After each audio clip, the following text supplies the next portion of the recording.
Hello, my name is Captain Wren, 1st Battalion, 505th Charlie Company. Today I will be instructing you on the setup, process, and basic functions of the ACE medical system. To free up the field medic and other experienced players, you have at your disposal in each loadout field dressings, packing bandages, elastic bandages, splints, and quick clot. For new players, the primary ones you should focus on are the following: field dressings, splints, packing bandages, and quick clot for essentially everything else. There's a whole ratio and percentage formula based around the medical system we won't discuss today, but your medics will be aware of. First, we will talk about a single appendage wound, in this example, a leg wound. Without getting into the math and depth of the ACE medical system, the basic soldier should know the two most used items in their kit: the field dressing and packing bandage. The field dressing can be used for crushed tissue and cuts and scrapes. Most common occurrences is from falling, fragmentation shrapnel, and impact on airborne landings. The packing bandage is used for essentially everything else. On a baseline self-use, this will help aid yourself and free up a medic for minor injuries you can manage simply. The red bones that appear on an extremity indicate a fracture or a broken bone. A splint will heal this and allow the player to continue moving at a normal pace instead of a slow limp. Secondly, multiple appendage wounds. The tourniquet will stop a bleed out in process, so you may either continue the fight injured or keep you from passing out due to blood loss. Here we will first tourniquet a limb before moving on to bandaging the next extremity. You may continue fighting with the tourniquet on, but note, leaving a tourniquet on for too long will begin to have a player experience pain.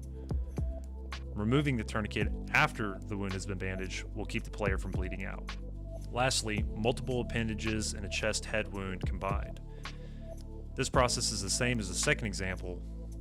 Use a tourniquet on each limb before moving on to the part of the body that can't forcibly stop bleeding: the head and the chest. These two should take massive priority over any wound encountered, as there is no way to stop the bleeding effect. Beware that without being stitched by a medic, your character runs the risk of tearing and reopening wounds even after being treated and bandaged, which will result in a limp, pain, red screen blotch, or passing out. Epinephrine and morphine are two other tools to be used by yourself. If your screen becomes blurry or pulsating, this will usually indicate that your player is in pain. Without combating this quickly, over time you will lose effectiveness with your rifle due to sway, or you will go into simulated shock and pass out. Morphine is used to alleviate the pain of a character, but also lowers your heart rate and blood pressure. Take note of the amount of blood you have lost inside the box in the upper right corner. Epinephrine combats low blood pressure by injecting the body and raising the heart rate. Be careful with this as well, as you can send your character into tachycardia and can result in passing out. The two combined can neutralize each other out, but too much can kill you, morphine especially. It is wise to check the lower left corner to see what medical you have received before making this decision. This has been a brief overview for all new PV1s and outside Alpha Company players.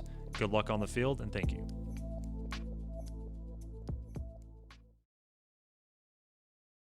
Alright, we're going to set up the ACE medical system. Instead of being the ACE and Iraq key, this will be set up with a key indicated on the keyboard. What we'll do first is go to Escape, then to Controls, and at the top of the window that pops up you'll see Show. We're going to scroll all the way to the bottom here and select Custom Controls. The very first option that we'll see once we pull up is Use Action 1, which is spacebar, and Use Action number 13, which is the H key. H key for my setup is for the medical system. You may have something that you want to use a little bit different. If you would like to put something different, just click inside the window and then select whichever key that you would like to bind that to. Make sure that you don't have two that are bound at the same time, and that the key is not bound to something else, in this case the G key being grenade for me. The Use Action 1 spacebar for me is the advanced movement, which will vault over controls and such like that. So hopefully this gets you set up and you'll be on your way to getting everything set up on the battlefield. Appreciate it, guys. Thank you.